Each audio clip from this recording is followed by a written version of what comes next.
Gyvenimas naujai nepriklausomoje Lietuvoje nebuvo pats lengviausias. Po laisvės atgavimo 1990-aisiais šalis vis dar atsigavinėjo.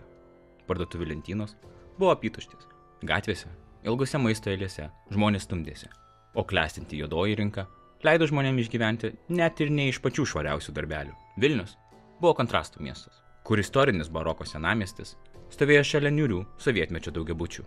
Bet niekas nesitikėjo, kad vos po metų nuo laisvės atgavimo turėsime įvykdyti pirmąją mirties bausmę nepriklausomos Lietuvos istorijoje.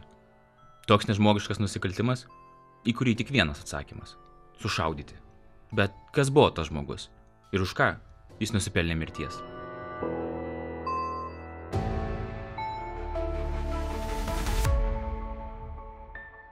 1991 rugsėjo 30-ąją 12-metė mergaitė grįžo namo iš mokyklos.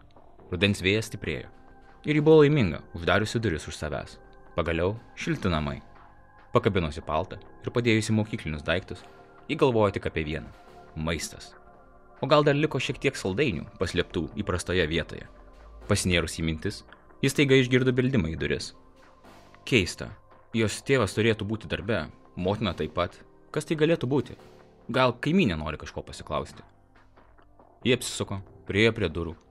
Kas ten? Balsas už durų nebuvo taip gerai pažįstamas, tačiau mergaitė šį vyrą jau buvo mačiusi savo namuose. Ji atpažino jį. Tai buvo tėvo kolega. Ar galiu užeiti? Vyro prašymas buvo keistas. Mergaitė buvo gerai mokyta, tėvai nekartą yra sakę, niekam neatidaryti durų. Tad ji žinojo, ką daryti. Bet už jų stovėjęs monstras jau turėjo planą. Aš paskolinau vaizdo kasetę, sakė tėvas, kad galiu pasimti. 12-metė tuo metu padarė didžiausią klaidą savo gyvenimą. Ji pravėrė duris. Bet iš karto nieko neįvyko. Mergaitė paprašė palaukti ir apsisukus nubėgo į kambarį kuistis tarp visų kasečių.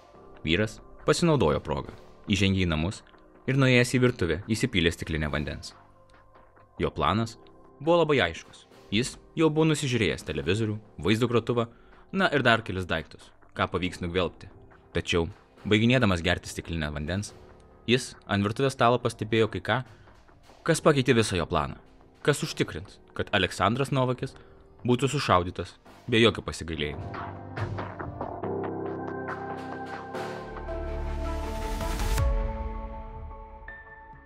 Aleksandras Novakis, gimęs 1968 metais, buvo 23 metų, liekno sudėjimo vyras, turintis nusikalstamą praeitį. Jis sunkiai baigė vos 8 klasės pagalbinėje mokykloje, o būdamas 15 metų jau pateko į policijos akiratį. Po kelių vagysčių jis buvo išsiųstas į nepilnamečių koloniją, iš kurios išėjo tik sulaukęs pilnametystės. Grįžęs į laisvę, jis įsidarbino silikatinių gaminių gamykloje operatoriumi. Netrukus vedė ir susilaukė sūnaus. Tačiau santuoka truko neilgai. Trumpiau nei 2 metus. Ta rytą Novatkis paskambino draugui ir pasiūlė gerai praleisti laiką. Išgerti kokį butelį, ar net ne vieną. Jie susitiko ant kalnelio prie vaikų darželio Naujininkuose ir atsidarė pirmąjį degtinėlės butelį. Rytinis gurkšnis iškart atgaivino vyrus. Kai pokalbiai įsiaudrino ir abu vyrai buvo gerai įkaušę, prie jų prisijungė ir Novatko bendradarbis Stanislavas. Kai trijulė baigė pirmąjį butelį, Stanislavas pasiūlė: kodėl netęsti išgertuvės pas mane bute? Žmonos nėra, tai pilna laisvė. Dar porą buteliukų ir nuvykus į butą vyrai žiūrėjo televizorių, kalbėjosi ir toliau gėrė. Bet Novatkis jautė pavydą, godulį, televizorius ir videomagnetofonas traukė jo dėmesį ir kėlė pyktį. Aš ir noriu tokius daiktus turėti. Šis pavydas ir lėmė vėlesnius tragiškus įvykius. Vyrai Stanislavo bute išgėrė dar 2 butelius, nusprendė nueiti į Stanislavo garažą. Jų planas: kodėl neišgerti alaus ant visos tos vodkos ir prie to pačio nuplauti šeimininko maskvyčių. Vakarėlis tęsėsi. Kažkuriuo metu Stanislavas išėjo nupirkti daugiau alkoholio, o visiškai girtas Novatkis, nors ir nemokėjo vairuoti, nusprendė pasivažinėti jo automobiliu. Pasivažinėjimas, kaip ir galima buvo tikėtis, baigėsi avarija. Maskvyčius trenkėsi į garažo sieną, stipriai apgadindamas automobilį. Novatkis pasimetė, bet buvo per daug apsvaigęs, kad tiksliai suprastų situaciją. Tačiau Stanislavas suprato viską labai gerai. Kai jis grįžo ir pamatė sugadintą automobilį, Stanislavas smogė Novatkiui į veidą, pargriovė jį ant žemės ir pradėjo reikalauti 500 rublių kompensacijos už apgadintą sparną.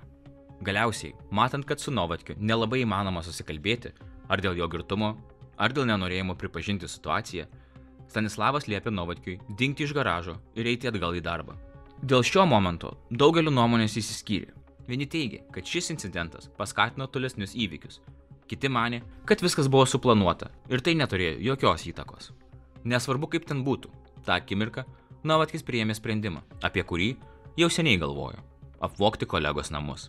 Jis pajudėjo link Stanislavo buto, galbūt net nežinodamas, kad netrukus taps žudiku.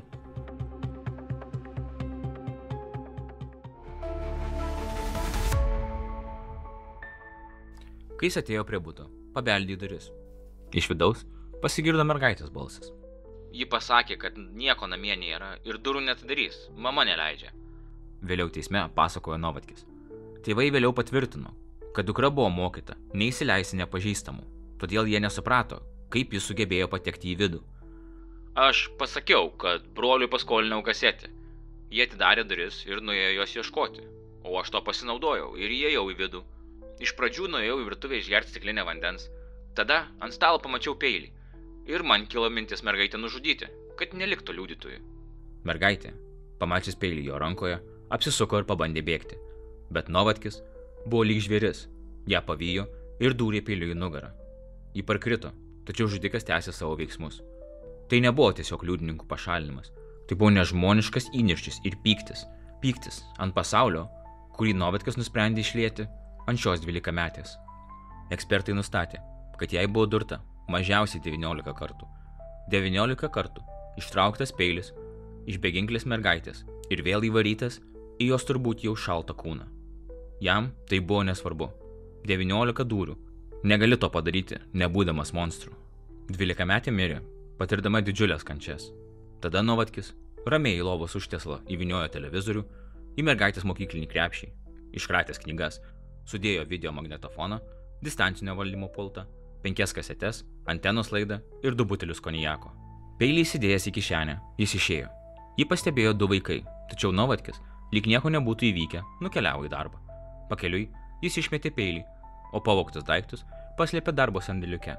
Krauju išteptas striukė jis pakabino bendradarbio spintoje, tada atsidarė konjako butelį ir ėmė gurkšnoti, patenkintas savo dienos darbais. Tuo tarpu Stanislavas vis dar garaže tvarkęs automobilį, po kelių valandų sulaukė siaubingos žinios. Jo 12-metė dukra buvo nužudyta. Grįžau namo, ten jau buvo policija ir greitoji pagalba. Pamačiau dukrą visą kruviną, su daugybė žaizdų nugaroje. Prisiminė jis. Jis taip pat atpažino nusikaltimo įrankį. Skaudu, bet tai buvo peilis, kurį prieš 10-metį Stanislavas buvo pasigaminęs savomis rankomis. Mergaitės motina Liudmila vėliau pasakojo. Po darbo grįžau namo ir radau neužrakintas buto duris. Viduje iškart pamačiau ant grindų gulinčią dukrą. Pribėgau prie jos, pažiūrėjau, kad nėra pulso. Iškviečiau tarnybas, pasikviečiau kaimynus. Dukros plaukai buvo įsikišę, kojos atrodė labai baltos.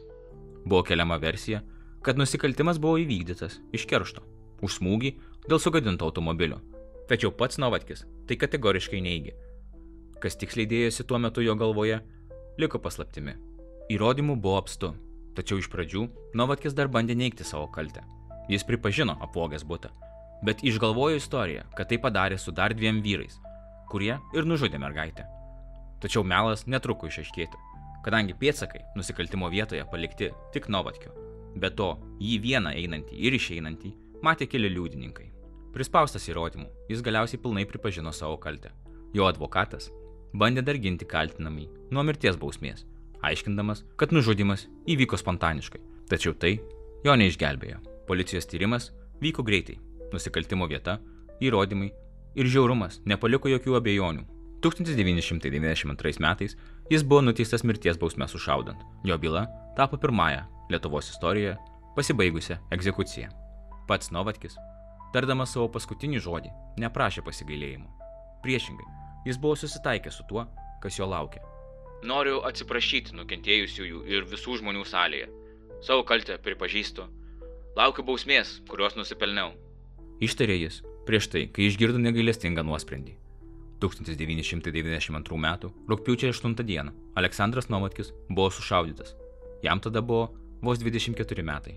Lietuvai judant nuo mirties bausmės, kiti nusikaltėliai prieš nepilnamečius gavo, kai kas vadintų, švelnesnės bausmės. 2007 metais Alma Bružaitė buvo nuteista kalėti už savo 2 vaikų nužudymą. 2017 metais 4-metis berniukas buvo nužudytas. Kaltininkai – jo motina ir jo sugyventinis Kėdainiuose. Bausmės buvo griežtos, tačiau priešingai nei Novatkis, šie nusikaltėliai praleis likusi savo gyvenimą už grotų, o ne stos prie šautuvą. Ateityje aptarsiu šios nusikaltimus, todėl jeigu tai jums įdomu, nepamirškite užsiprenumeruoti.